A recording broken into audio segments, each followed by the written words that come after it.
oui boobu ngay gën di dégg surtout si ancien régime bi. Je ne suis pas là pour défendre Diomaye ni Sonko mais les faits sont là. Est-ce que les salaires sont payés? Est-ce que les salaires sont payés? Oui. Les salaires sont payés. Et pourtant ils ont trouvé un environnement catastrophique. Est-ce que l'armée fonctionne? Est-ce que les écoles fonctionnent? Les choses fonctionnent, même si ça fonctionne au ralenti, il faut mettre des efforts.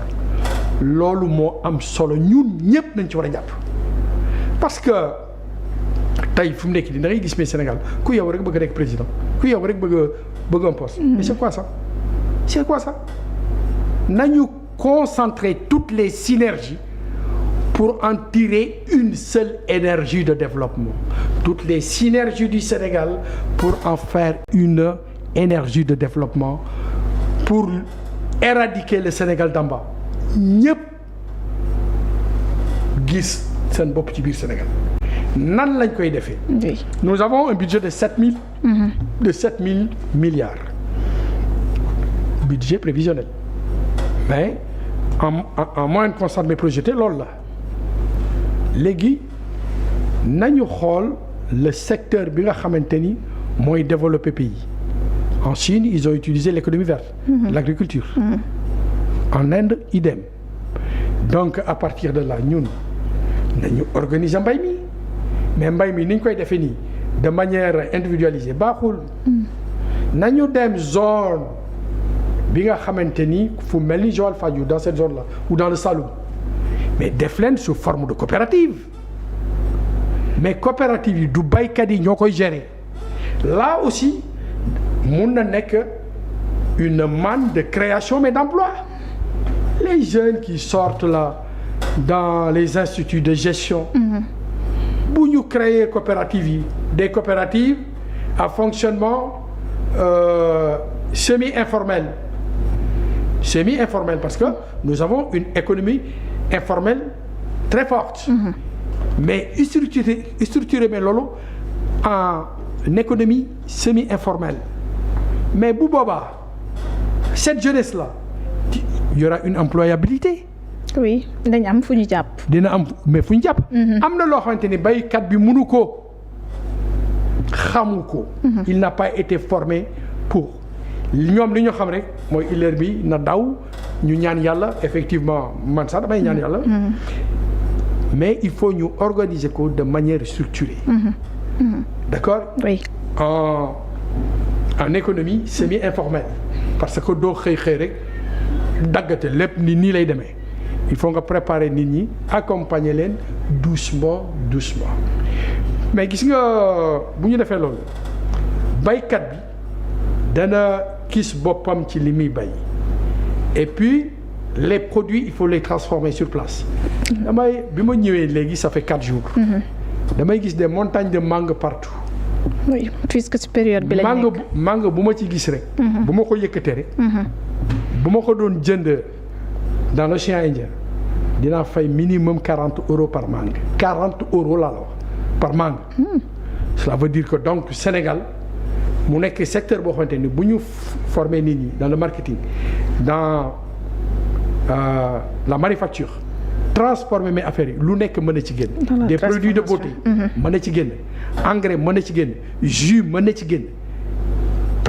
plein de choses mën na ci génn. moo tax dégg nañ ne ñu ne ñoom misé nañu ci industrialisation. oui l'industrialisation loolu moom mooy doxal am réew parce que tu ne peux pas avoir seulement ay produits mais bruts dem jaay ko loo xamante ni tey fi mu nekk nii boo demee jaay ko à 200 francs CFA.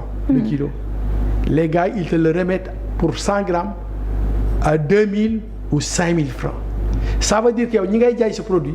ils vont gagner 100 fois 200 fois plus que toi mais nag du ñu ay bàyyi ma du ñu ay xar sénégalais yu xarañ ñoo ngi fii ci réew mi li xaw a manqué nag ci biir réew mi mooy kàcc gi bëri na fi. ku nekk da nga bëgg a naxaate fa lañ ko teg. loolu dina gëmatuñ yàlla. xanaa gëmatuñ yàlla il faut ñu gëm yàlla. yërëm askan wi parce que àdduna bu yàlla génnee say mbir rek bàyyi ma ni ñoo la tane. Il faut que cette constante de la sacralité ñu boole ko ci suñu fonctionnement. waaw alors professeur. ci bu ma avancé puisque laal nañu lu ñeel ndorteelu nguur gi ak ba fi ñu toll ndax ñoom sax promettre nañ plan de redressement bu ñu déglu Ousmane Sonko ginnaaw bi nga xamante ni gis nañu rapport budgétaire beeg la mu fësal lépp ci wàllu yoon tamit bëgg naa la fa interpeller professeur ndax gis nañ ko récemment Ousmane Sonko atte nañu ko ak kii di Mame Mbaye Niang résultat yi nga xamante ni tukkee na ca vraiment jàpp na ni également ci loolu dina saisiraat yoon ba ñu ubbiwaat procès bi mu jaaree fa nag def ay critiques ci yoon ni muy doxee Sénégal ndax ànd nga ceeg ñoom ou ban gis-gis tamit nga amee ci loolu dox digganteem ak Mame Mbaye Niang ak posture bi mu ca amee. L'affaire Mame Mbaye Niang Ousmane Sonko c'est une affaire astronomiquement minuscule. loolu moo ñu tardeel nañu waxtaan le débat. nañ ko orienté ci nan la ñuy def plus d'inondation dans ce pays nan la ñuy def ba jeunesse bi am liggéey mais Mame Mbaye Niang Ousmane Sonko 94 milliards honnêtement les Sénégalais loolu du seen affaire lii affaire u Sénégalais yi mooy nañu liggéey pour ceeb bi wàññeeku diwlin bi wàññeeku xale yi jàngi ñiy jalise dootuñu fay jalise ci réew mi dégg nga war si woon a dellu si waat ginnaaw àtte bi ma ni lii ay affaire ku daanu ci sareet la affaire dof la Ousmane Sonko les enjeux de 2050 du Mame Mbaye Niang les enjeux de 2050 satellite mais Sénégal bi nekk benn dafa war a nekk ci asamaan si partout. Même s'il trouve que dafa dund injustice. diggante ba fii. waaye mais Ousmane Sonko àtte yi dox Ousmane Sonko tant que faatoogul dana dund injustice yonent bi moo ko gën a dund injustice Sëñ Tuubaa ko gën a dund injustice nañu bàyyi affaire xale yi liggéey réew mi waxtaan ci ban façon école lañ bëgg ban façon mbay la ñu bëgg nan la ñuy def pour mbay mi avancer. nan la ñuy def ba cette jeunesse là je te donne un exemple si je fais des salaires médians dans ce pays si je parviens à sauver 500 000 jeunes il faut savoir leurrer l'économie boo mënul leurrer mais l'économie de ton pays mënoo diriger dëkk bi comment leurrer mais l'économie d'un pays je m'endette positivement pour cette jeunesse là fexe ba jox leen des salaires médians tegal leen ay programme de construction sur 25 ans boo xoolee tey fi mu nekk nii 500 000 maisons les corps de métier des maisons minimum 10 personnes. Justement professeur. fois 500 000 ça fait 5 millions d'emplois. donc loolu maanaam doy waxi dof. mooy li nga expliqué au début. ci solution wala orientation yi nga xamante ni. mais la justice aussi. la justice aussi moom en tant que premier ministre dafa def ay critiques ci doxalin bi. d'ailleurs waxoon nañu sax ni naroon nañu amal benn toogaan waxtaan mu di rencontre diggante UMS. mais je l'ai suivi et puis. mais waxtaan boobu on dit niet. oui les magistrats mais on dit niet. c'est leur problème. C'est leur problème. Ousmane na concentré wu sur les objectifs fondamentaux des Sénégalais. donc amul lii ñu def rencontre boobu ñoom nee nañu dañuy grève nañu fanaane grève Ousmane na tracé Ousmane na liggéey pour réew mi jeunesse bi am emploi nañ ko saaga nañu def lu leen neex. mais am na ay sénégalais yoo xamante ni li leen ñor parce que ñaari constante. mais premier ministre la moom. non déglu ma ñaari constante moo am. pour doxal am réew. xam-xamu mag bu sell ak dooley xale. li mooy defar am réew xam-xamu mag mu sell ak dooley gone. ñaar yor moom réew mi moom ay gone lañ. waaw très bien 70% sont des jeunes d'accord âgés de moins de 35 ans. ok donc tey fi mu nekk nii ces guéguerres intellectuelles là nañ ko bàyyi fële. mais dafa am solo professeur vu que justice dama poser question. oui mais bàyyi ma répondre. d'accord allez-y. parce que Sonko li mu Ousmane li mu daj. il peut déraper ça ne me choque pas il peut déraper ñële war nañ comprendre que toute cette fatigue depuis 2021 ba 2024 et puis il a l'énergie de continuer pour porter le Sénégal nañu xool les aspects positifs dafa am benn exemple bu Einstein joxe. Einstein dafa joxe benn exemple dafa ni 2 fois 1 2 2 fois 2 4 2 fois 3 6 2 fois 4 au lieu mu ni 8 mu ni 7 continuer ba 2 fois 10 trouver lépp xam nga lan moo intéressé nit ñi. 2 fois 3 7 loolu moo intéressé nit ñi mais 9 bonnes réponses yëpp nit ñi fàlle wuñ ko donc en ce moment là le Sénégal est tellement en difficulté que nañu jéem a apporter de l'oxygène pour que même bu le sommet mais de l'État dérailler mais un peu nañu indi un peu de pédagogie d'humilité pour accompagner leen. kon ñoom coow li ci am jarul woon mu am. jarul ko dans la mesure où on fait comme si Bassirou Diomaye et Sonko ont déjà fait l'État. C'est leur premier poste dans un État. donc mun nañu def ay erreurs mais pas de faute. Une erreur répétée une fois n'est plus une erreur, c'est une faute, c'est un choix. Mais lii am na dérapage mais woo na leen pour wax ak ñoom ñuy wax ñett. woowu leen sax nee nañ mais. conseiller juridique am moo ko bëggoon ngir sortie de crise am. oui sortie de crise il faut mu am. Sénégal waruñu xiiroo mais est-ce que xam nga ni tey fi mu nekk nii mais dans ce pays il y a des familles yoo xamante ni le matin bu ñu yeewoo amuñu 1000 francs yu ñu ndekkee. ñu bëgg a rey suñu bopp dans ces débats mais futiles là nañu waxtaan nawet bi mi ngi nii nan la ñuy def ba réussir maanaam nawet bi nan la ñuy def ba ce potentiel bi nga xamante ni am nañ ko heureusement que le Sénégal a toujours une signature excellente toujours.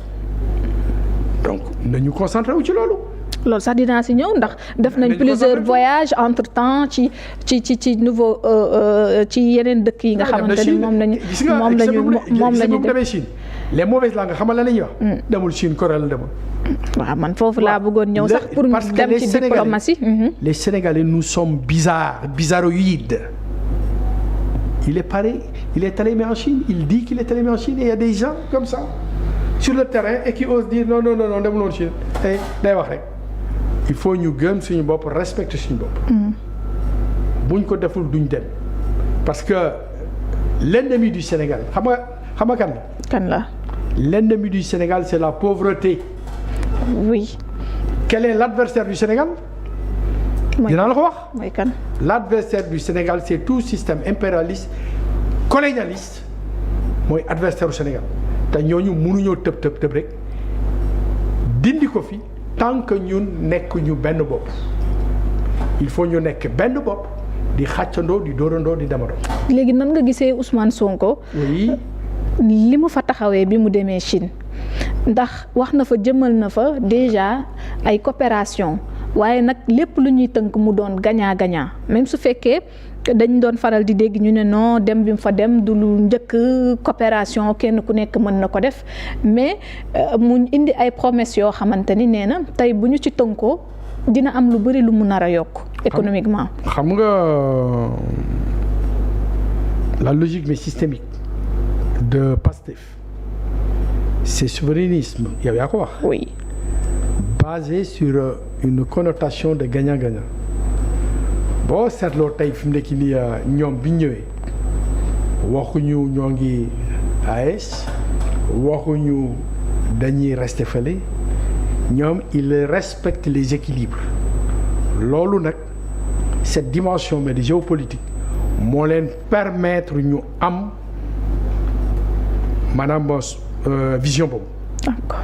waaye te noonu ñuy defee pas à pas parce que bu fekkoon ni dafa bëgg a def comme le système mais de Poutine man mii au départ invité ngeen ma sur beaucoup de plateaux. oui lan laa doon wax ñi sàcc ñëpp damay damm seen loxo rendi leen. man loolu laa doon wax. mais quand je vois le duo Ousmane mais Bassirou ils prennent du recul ils utilisent les lois de la constitution sénégalaise moom la ñuy utiliser et le temps des lois n'est pas le temps des humains malgré que les lois sont faites par les humains et appliquées par les humains mais il y a un temps pour ne pas se tromper pour ne pas faire n'importe quoi parce que dañuy exposer le Sénégal sur le plan international dañuy wax ne c'est des dictateurs donc Sénégal dictature ñoom fi mu nekk nii dans leur fonctionnement yooyu loolu lépp dañ koy éviter et moi je suis d'accord et à partir de sa rencontre avec les Chinois ils sont là pour leurs intérêts mais nous aussi il faut que nous soyons unis xeexal Sénégal transfert de compétences d'accord réciprocité sur les ressources justement xool ñun lan mooy créer de la plus-value ci li nga xamante ni suñu collaboration maanaam ak chinois yi il est dans cette logique-là commencé gul nga bëgg ko contre chinois yi egg guñu xamaguñu maanaam ci yan dividende moom la ñuy jël pour def loolu ak ñoom est-ce que ñoom ñooy indi mais la totalité wala ñun ñooy indi une partie et cetera yan mes compétences immatérielles la dem négocier pour loolu dugg Sénégal mais ñun dañoo yàkkamti nañu xaar parce que ku xaar 20 ans Senghor 20 ans Abdou Diouf 12 ans président Wade 12 ans Macky ça fait donc 64 ans yoo xamante ni Sénégal nii benn président ci ñoom amul woon fitu taxaw di wax souveraineté politique souveraineté alimentaire souveraineté amul woon y a du nouveau parce que président yi fi jaar yëpp il y avait du populisme def politique jox nit ñi ay t-shirt jox leen 2500 ainsi de suite bi Youssou Ndour di wax jël leen xaalis bi fekkee ma ci boole ainsi de suite ñëpp dañoo jël xaalis bi dem voté la maanaam Macky Sall tey nag fi mu nekk nii ñu ni nen la Sénégal moo dellu ci waat conscient des enjeux tey fi mu nekk nii dañu yaakaar ni le duo lañ yore pilule bu ñuy dem jëndi jox ko Sénégalais yi ñu naan ko mu jeex développement am na développement du loolu de da ngay xool ni tali bi mel tali bi indiscipline bi am ci tali bi indiscipline bi am ci canalisation yi d'accord mais loolu kan la loolu Diomaye la Sonko la kan la donc il y a une éducation de base. ci nit ñi la war a commencer. oui cela veut dire que comme li Sëñ Touba def rek. man moom laa leen di digal mooy temps bi may taxaw di wax la vision xadimique mooy sauver Sénégal. Sëñ Touba nit la defar 712 personnes la seexal. bi mu leen seexalee ba pare ku ci nekk maanaam mu dispersé. ñooñu ñoo indi résultat bi nii donc tey fi mu nekk nii. dañu nekk ci benn phase boo xamante ni c'est une phase d'austérité. munuñ ci dara. il faut que affaire bi metti un peu pendant 3 ans. kon du léegi kon. pendant 3 ans parce que fi mu nekk nii dividende pétrole bi ak gaz bi mi ngi ñëw. donc loolu yëpp dafa war a def impact pour que. day def impact à la kulaalin day def impact c'est que il faut que maanaam ñi nga xamante ni dañuy xool seen intérêt personnel ñu bàyyi loolu nee na la un fonctionnaire ne peut pas être milliardaire pour gagner 1 milliard benn milliard muy 1000 millions il faut que nga liggéey 83 ans pour te doo ci laal dara kan mooy fayeeku 1 million fii ci réew mi ci ñoom mais ci gars yooyu 1 million 300 mille léegi lañ ko commencé dégg. et au Sénégal on trouve des fonctionnaires milliardaires. Donc xam nga loolu. Moi qui maîtrise l'économétrie les calculs mathématiques et tout ça m'avait tellement choqué dama ni damay damm seen loxo. tëj leen ci kaso bi ñenn ñi sax dama leen rendi loolu laa doon wax mais loolu génn naa ci. génn naa ci. parce que tu peux régler mais les choses sans rey nit yi sans xoqatal leen parce que tey fi mu nekk nii dama am beneen lecture boo xamante ni. buñ ko appliquer réew mi dana dox te du ñu xuloo suñ biir. ban lay war a doon. waaw parce que boo gisee tey fi mu nekk nii dafa am ñoo xamante ni dañu am ay privilèges yu ndaw loolu kese la ñu bañ maanaam privilèges yooyu maanaam rëcc leen. ah bon. parce que dafa moo waral posture yenn yi moo waral yenn badoole gi parce que yow booy xalaat tuuti xam nga tey fi mu nekk nii séance dialyse ñaata la fii en ville 65 000 francs et il faut 3 séances par semaine. Ça fait semaine bu nekk nit ki dana génne au moins 195 000 par semaine fois 4 ça fait 200 000 fois 4 en moyenne constante de projeté ça fait 800 000. ban Sénégalais mooy liggéey même bu nekkee milliardaire bu waree faju dialyse pendant des années day dee. loolu et puis en plus. en dehors man dama dem ci benn clinique bu nekk boori kër Ablaye Wade rival hémodialyse en face kër Ablaye Wade mais boo fa demee tey fi mu nekk nii y a une dame madame Diallo. C'est une Gambienne ñëw investir plus de 450 millions pour sauver des Sénégalais. Si une Gambienne est capable de venir faire ça chez nous. ñun Sénégalais ñuy xullee rek maanaam di nelaw. mënuñu jublu ci genre investissement yooyu. defal ko seen bopp. et là je vais te donner une solution. oui. xam nga yow bëggoo feebar. kenn bëggul feebar. waaw kenn bëggul feebar. 18 millions de Sénégalais 1000 francs par mois xam nga ñaata la. 18 milliards 10 mois ça fait 180 milliards. kenn bëggul feebar xaalis boobu bu ñu ko jëlee mënuñu cee def ay centre de dialyse mënuñu cee jënd ay médicaments faj ci doomu aadama yi 1000 francs la par weer. mais pour tous les Sénégalais mais bu ma ko waxee noonu mun naa ko échelonner de manière plus intelligente peut-être que le professeur peut donner 100 000 par mois yóbbuwaale keneen yóbbuwaale 1000 personnes dégg nga. donc am réew ci xam-xam lañ koy teg pour liggéey ko ak yërmande ak ragal yàlla. ragal yàlla bu ma sañoon. am nga gis-gis bi ne loolu mi ngi ci tandem bi. waaye ça veut dire sénégalais boobu bu nekk bu ma sañoon. ngay xalaat sa première guddi bàmmeel ñun ku ci nekk war nga xalaat sa premier guddi bàmmeel et l'heure fatidique est proche pour tout le monde. ki feebar ak ki ñàkk feebareem te man dama xamul nan nga mën a jëlee autant de milliards fekk sénégalais yi ñuy dox amuñu lu ñu lekk. et professeur justement 5 ministres jamono ji ñu ngi ci yoon. oui gis nañ. tout à bul wax 5 ministres da nga naan 5 badoo la. ah oui. oui 5 badoo la parce que ministre da ngeen di gonfler affaire yi ay doomi aadama lañu. ay talibé lañu. d'accord 5 sénégalais. anciens ministres oui. 5 anciens ministres 5 sénégalais il faut affaire bi ngeen teg ko ci suuf jéem a nekk plébiscité ñeente dañoo jub. ku jubul yàlla soxlawu la na nga julli na nga def lu la neex na nga woor yàlla soxlawu la jub la yàlla soxla moo tax mu di le prophète sallallahu alayhi wa sallam xuliqat azimi tu as le cœur le plus propre te tey fi mu nekk nii Serigne Touba lim ñu jàngal ak lim ñu wane nee na vaut mieux l'encre ça veut dire que sëñ bi li mu wax nee na jarul ñuy def ay martyrs pour wane ni fii lañ toll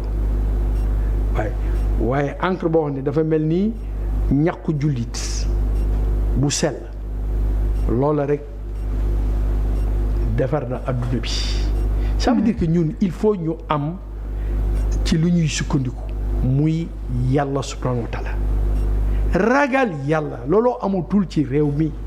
ñi ko def ñu néew la te da ngay xool tey fi mu nekk nii bu ma musaan di wéet ak sëñ Saliou parce que damay ñëw passer vacances kër Serigne Saliou mais Serigne bi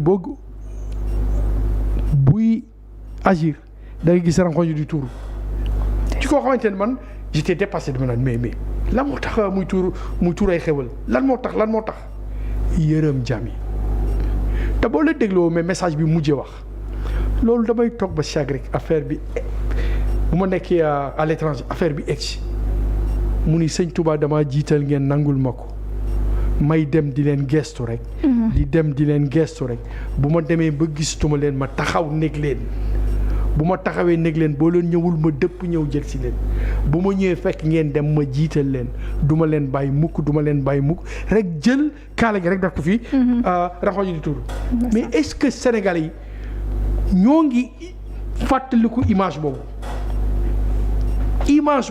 mu ni duñu bàyyi mukk kon man awma droit bàyyi benn Sénégalais awma droit seetaan benn Sénégalais di souffrir. léegi boo déggee 5 anciens ministres yooyu